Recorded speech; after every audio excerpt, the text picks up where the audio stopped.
പാർട്ടിക്കെതിരെ വിമർശനമുന്നയിച്ച തിരുവനന്തപുരം ജില്ലാ കമ്മിറ്റി അംഗം Karamana Hari CPIM വിട്ടേക്കും. Party നടപടി ഉണ്ടാകുമെന്ന് ഉറപ്പായതോടെയാണ് കരമന ഹരിയുടെ നീക്കം. തെരഞ്ഞെടുപ്പ് സമയത്ത് സംസ്ഥാന സെക്രട്ടറി MV ഗോവിന്ദനോട് മോശമായി ഇടപെട്ടു എന്ന പരാതിയും ഉയർന്നിരുന്നു. ഷഫീദ് റാവുത്തർ ചേരുന്നുണ്ട് തിരുവനന്തപുരത്ത് നിന്ന് വിവരങ്ങളുമായി. ഷഫീദ്, എന്താണ് കൂടുതൽ വിവരങ്ങൾ?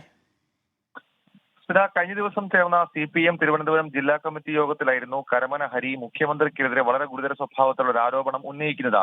അതിൽ അദ്ദേഹം ഉന്നയിച്ച കാര്യം തലസ്ഥാനത്തെ ഒരു മുതലാളിക്ക് മുഖ്യമന്ത്രിയുടെ അടുക്കള വരെ സ്വാധീനമുണ്ടെന്നും ആ മുതലാളിയാണ് എല്ലാം നിയന്ത്രിക്കുന്നതെന്നുമായിരുന്നു ജില്ലാ കമ്മിറ്റിയിലെ കരമന ഹരിയുടെ ആരോപണം. എന്നാൽ മുതലാളിയുടെ പേര് പറയണമെന്ന മേൽക്കമ്മിറ്റി പ്രതിനിധി M സ്വരാജ് ശഠിച്ചു. പേര് പറയാൻ കരമന ഹരി കൂട്ടാക്കിയതുമില്ല. ഇതേ തുടർന്ന് കരമന ഹരിയെ താക്കീത് ചെയ്ത ശേഷം വിശദീകരണം ആവശ്യപ്പെട്ടിരുന്നു. ഈ സാഹചര്യത്തിലാണ് കരമന ഹരി CPM വിട്ടേക്കുമെന്ന തരത്തിലേക്കുള്ള ചില വാർത്തകളും സൂചനകളും ഇപ്പോൾ പുറത്തു വരുന്നത്.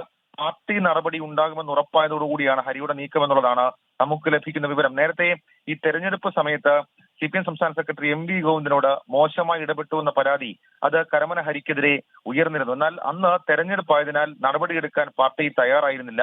മുഖ്യമന്ത്രിക്കെതിരെ അടക്കം യാതൊരു അടിസ്ഥാനവുമില്ലാത്ത ആരോപണം ഉയർത്തിയ ഒരു സാഹചര്യത്തിൽ കരമന ഹരിക്കെതിരെ നടപടിയിലേക്ക് നീങ്ങാൻ സംസ്ഥാന നേതൃത്വം ആലോചിക്കുന്നതിനിടെയാണ് പാർട്ടി വിടാനുള്ള കരമന ഹരിയുടെ നീക്കങ്ങൾ. ശരി, ഷഫീദ് റാവുത്തറാണ് വിവരങ്ങളുമായി തിരുവനന്തപുരത്ത് നിന്നും നമുക്കൊപ്പം ചേർന്നത്.